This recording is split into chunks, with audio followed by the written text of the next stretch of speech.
एक ऑर्गेनिज्म के दो सेल्स हैं, without linkage, with linkage. Without linkage, this organism will produce 4 different types of gametes, right? 4 of different kinds. In this case, capital T, small t, capital R, small r, it would produce 2 types of gametes. 2 types of gametes. इसको आप कैसे लिखोगे? 4 of 2 kinds. 4 of 2 kinds. Total gametes कितने हो गए?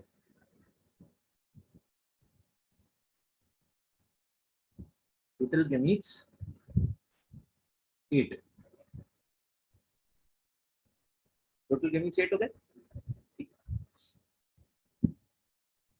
इनका cross करवाया small T, small R individual से. इसने एक ही तरह का गमीट बनाया. Cross with this and cross with this, right. अब इनका क्रॉस हमने करवा दिया स्मॉल टी, स्मॉल आर के साथ. इससे जो दो बने, capital T, capital R, small T, small R, इसका क्रॉस किसके साथ करवा दिया? स्मॉल टी, स्मॉल आर के साथ. इसमें 4 डिफरेंट तरह के इंडिविजुअल्स बनेंगे. कौन कौन से? Tall and red, tall and white, dwarf and red, and dwarf and white. Dwarf and white. ये 4 तरह के इंडिविजुअल्स बन गए. ये हो गए 4 तरह के इंडिविजुअल्स. इसमें 4 इंडिविजुअल्स तो बनेंगे क्योंकि 2 गेमीट्स ऐसे थे, 2 गेमीट्स ऐसे थे. 4 individuals would be produced, but of 2 kinds only. अब आप यहाँ पे लिख लीजिए plus.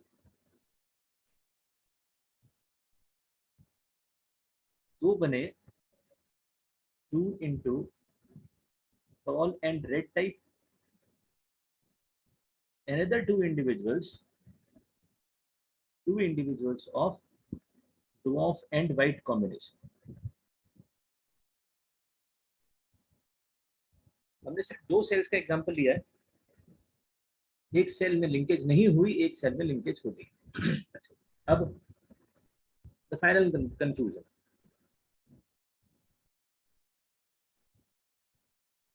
Tall and red type के कितने हैं?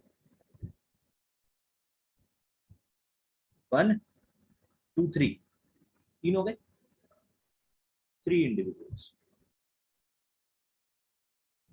टॉल एंड व्हाइट तरह के कितने हैं?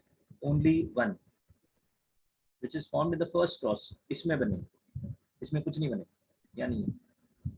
Then dwarf and red type के कितने हैं? Again only 1.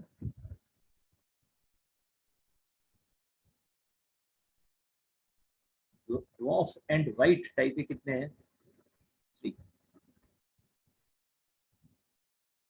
So basically the ratio which was supposed to be, अब यहाँ पे अगर आप रेशियो देखो तो यहाँ पे क्या रेशियो है? Tall red, tall white, dwarf red, dwarf white. इनकी रेशियो क्या आती है? These are produced in the ratio of 1:1:1:1.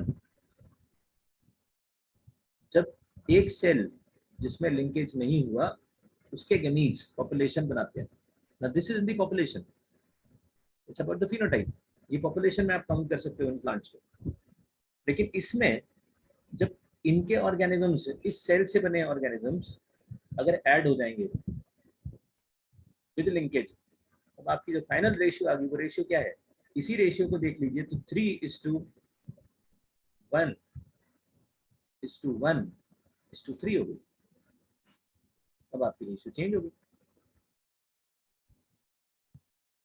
अब आपकी ratio change. This is because of linkage. Population में रेशियो 1:1:1:1 की नहीं रहेगी क्योंकि इससे 4 तरह के गमीट्स नहीं बने. in a test cross, the ratio should be, हम बार बार कह रहे हैं टेस्ट क्रॉस की रेशियो है ये, it should be multiplied with 1. Homozygous recessive individual के साथ मेटिंग करवाई तो सारी चीजें बिल्कुल क्लियर सामने आ गई. अब क्या हुआ, the ratio of dihybrid test cross should be 1:1:1:1:1. But in this case, what happened? Because of linkage, the ratio got altered, changed. This was actually experimental proved by Thomas Hunt Morgan. Thomas Hunt Morgan ने कहा जब gametes का proportion change हो जाता है, यहाँ gametes का proportion change हो गया,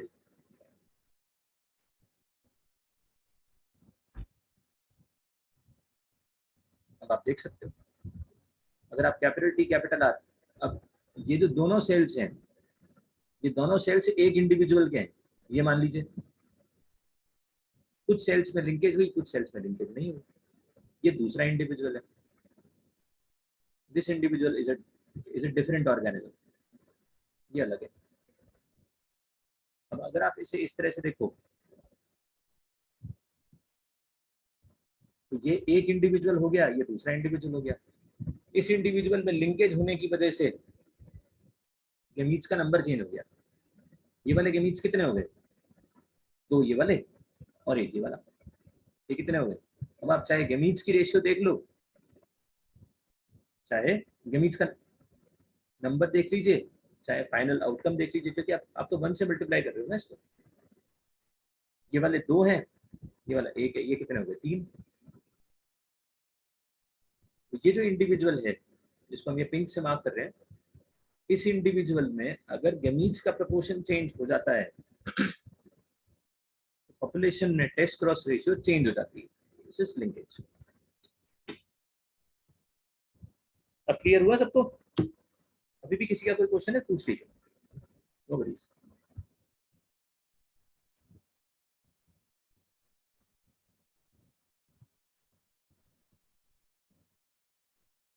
आगे बढ़े? Yes sir. ठीक है, चलिए. This is about linkage. हमने मेंडलिज्म पढ़ा, हमने प्रोसेस पढ़े, जेनेटिक टर्म्स पढ़ी, ठीक है. कुछ जेनेटिक फिनोमिना हम पढ़ रहे हैं. ये जो जेनेटिक फिनोमिना है, इनमें से अभी तक हमने कौन कौन से पढ़ लिए? Genetic phenomena. We studied about incomplete dominance. Mendelism के अलावा हमने इनकम्प्लीट डोमिनेंस पढ़ा, इनकम्प्लीट एंड को डोमिनेंस पढ़ा हमने.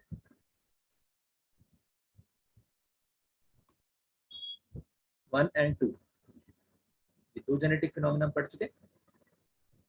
को डोमिनेंस के साथ हमने एक थर्ड जेनेटिक फिनोमिना पढ़ा था, multiple alleles.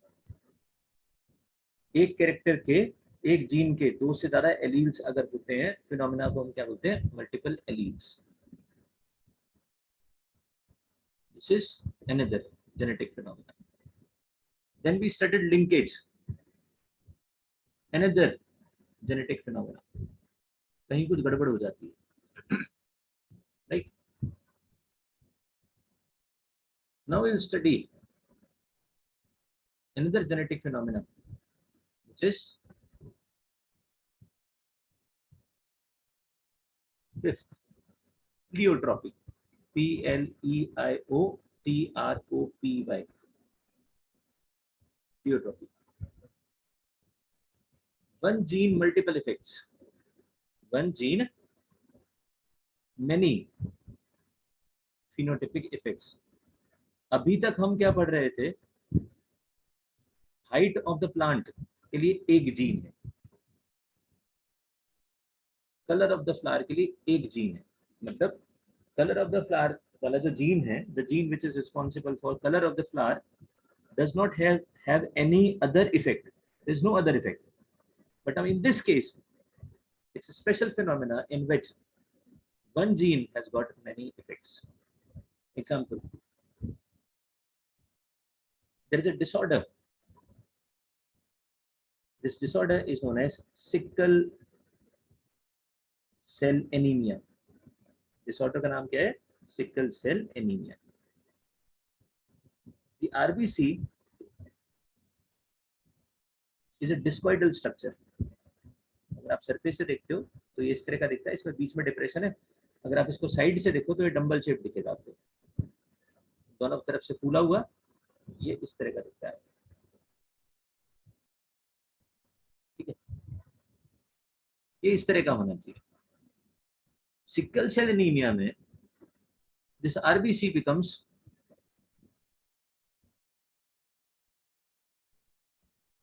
Something like this. ये इस तरह का हो गया. अब आप इसको चाहे जैसे मर्जी देख लो, इसका शेप कैसा हो गया? ऐसा. This is sickle shape. This becomes like this. This is because of defective hemoglobin. Because of defective hemoglobin. Now, what is this defect in the hemoglobin? ये जो defective hemoglobin कह रहे हो, इसमें defect आया क्या? In the beta chains,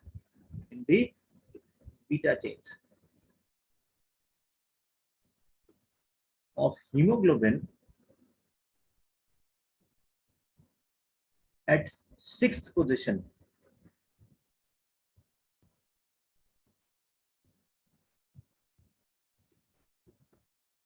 amino acid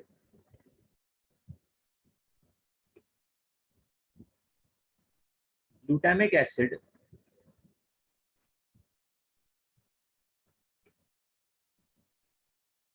is replaced by valine amino acid. एक amino acid का हेर फेर, एक अमाइनो एसिड का चेंज, शेप चेंज हो गया. हीमोग्लोबिन जो है, हीमोग्लोबिन के मॉलिक्यूल में there are 4 chains.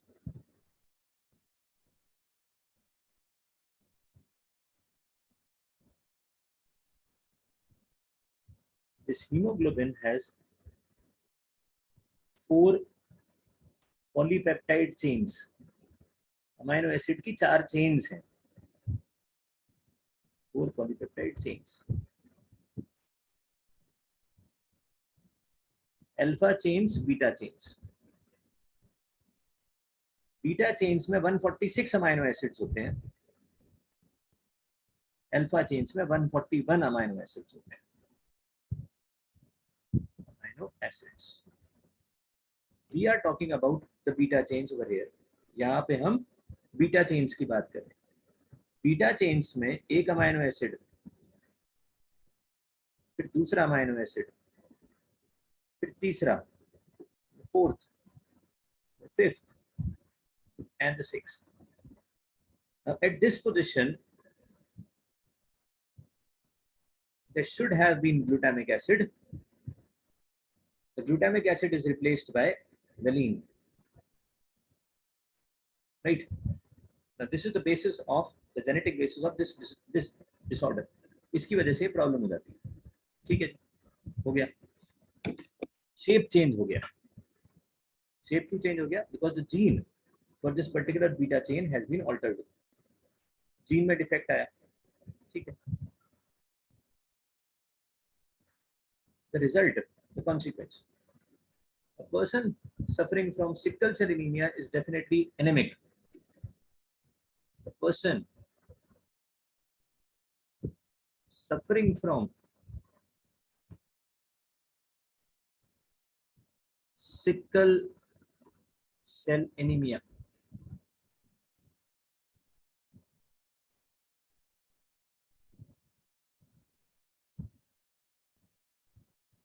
chances of low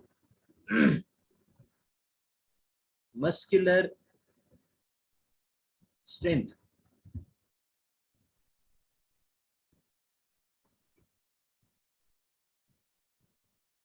increased risk of collapse during extensive activities.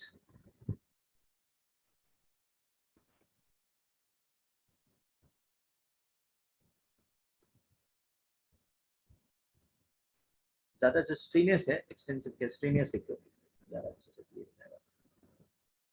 Strenuous,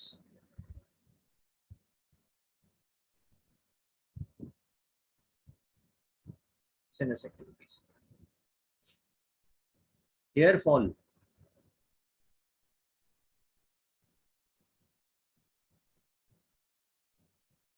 decreased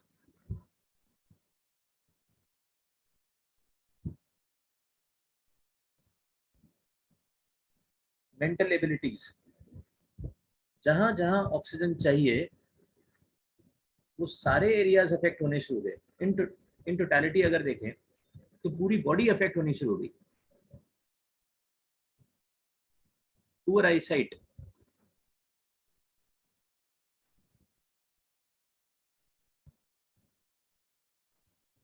poor eyesight,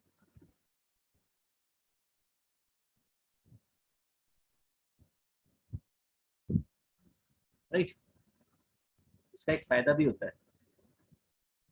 Most of the people of Africa, 98% of the African population is suffering from this disorder. They are resistant to malaria. They are resistant to malaria. अब आप बोलोगे sir मैं ये लो muscular strength और ये सब कुछ दिखता नहीं है। The Africans are pretty strong people. It's true. अभी तो हम सिर्फ एक जीन के इफेक्ट की बात कर रहे हैं। Human beings, the net outcome of the human body strength or development is a result of many genes working together. अलग अलग जीन्स की वजह से टोटल इफेक्ट देखा जाता है। अभी हम सिर्फ एक जीन की बात करें जिसमें चेंजेस आए और रिजल्ट क्या हुआ, सिकल सेल एनीमिया डेवलप हो गया। इस एनीमिया की वजह से बहुत सारी बॉडी में चेंजेस आने शुरू हो गए। This is how we prove one gene many effects. These are many effects. One gene many effects are produced. This phenomena is known as pleiotropism. This is pleiotropism.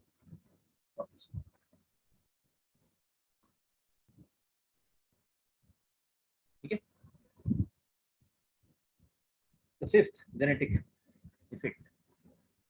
Sixth,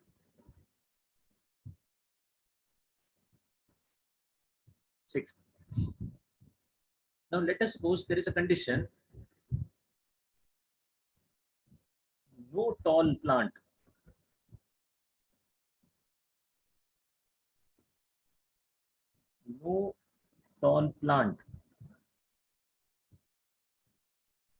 has yellow flowers.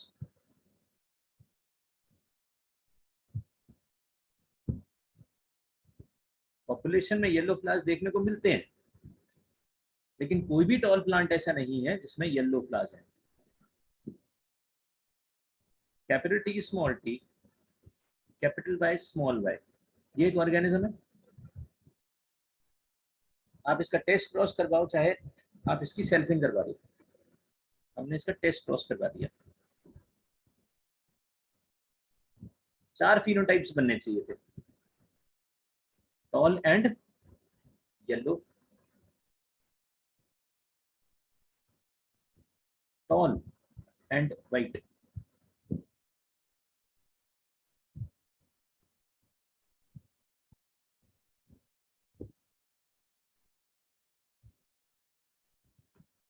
Then tall, oh, sorry.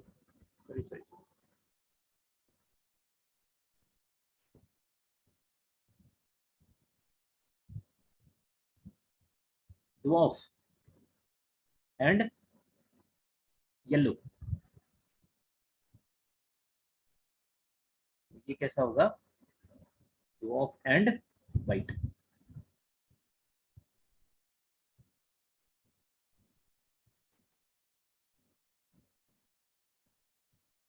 एक group of jeans है, capital T small T वाला alleles का एक group है, ये एक gene है, ये दूसरा जीन है, राइट। अब हुआ क्या, ये जो डेफिनेशन है no tall plant has yellow flowers, ये वाले गए, आप ये एक्सपेक्ट कर रहे हो this should have been the case, the change is in the population there are only three types of individuals: tall and white, dwarf and yellow,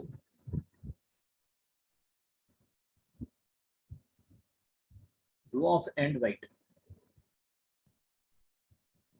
अब ये ऐसा क्या हो गया कि ये तो बना ही नहीं, these were eliminated, ये खत्म ना, ये वाले खत्म।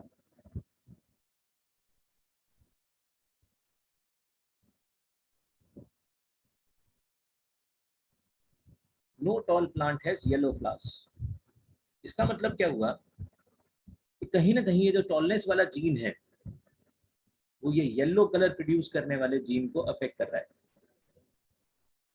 मतलब ये एक जीन दूसरे जीन के एलील को अफेक्ट कर रहा है, जो कि अभी तक हम नहीं देख रहे थे। अभी तक टॉल पर्पल या टॉल रेड इस तरह के कॉम्बिनेशन हम लोग लिख रहे थे, यहाँ पर ये चार तरह के ऑर्गेनिजम्स बनते थे, यहाँ पे पॉपुलेशन डिवाइड हो गई इस तरह से, ये कुछ गड़बड़ हो गया। Moving on to the next page ना, तो इसको समझते हैं ये क्या हुआ। There is a phenomena known as epistasis. This is the last genetic phenomena. Epistasis. Epistasis क्या चीज है? Dominant और recessive allele of a gene suppresses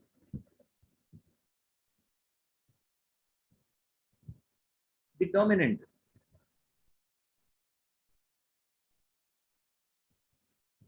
allele of other gene.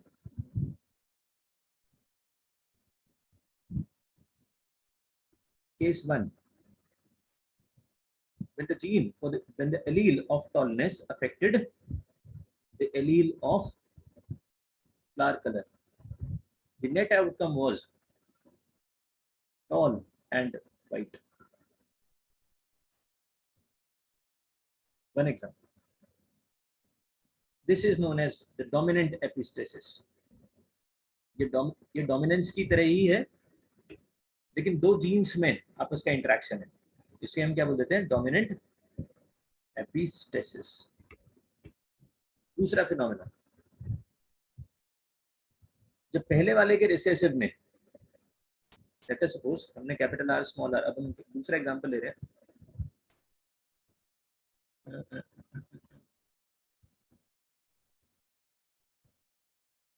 the small r suppressed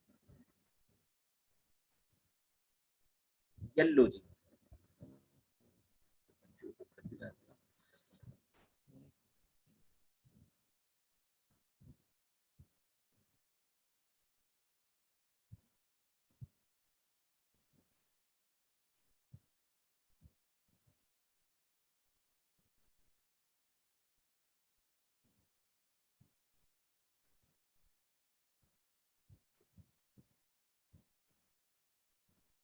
Another gene, where this capital R small r is basically for color of the flower, and this capital S small s alleles is for leaf lamina pattern.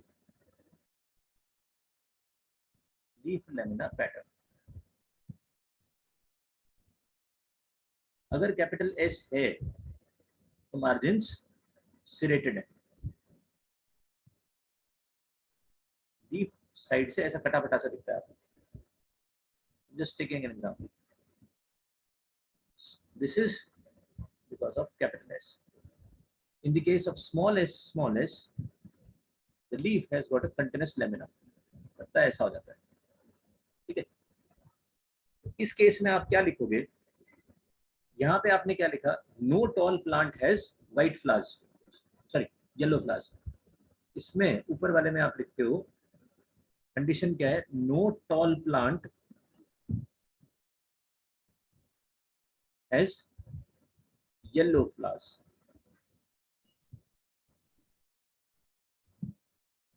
और दूसरे में लिखोगे आप इस case में, no white flowered, no white flowered plant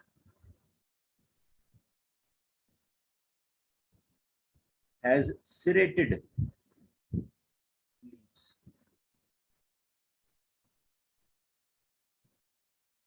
अगर चार combinations में से कोई कॉम्बिनेशन गायब हो जाता है तो क्या इंडिकेट करता है, epistasis. The gene which suppresses this capital T and this small R, these are epistatic genes. इन्हें हम क्या बोलते हैं, एपिस्टेटिक। और जो सप्रेस हो रहा है, the one which is being suppressed, these ones, these are hypostatic, these are hypo, HYPO, hypostatic genes को।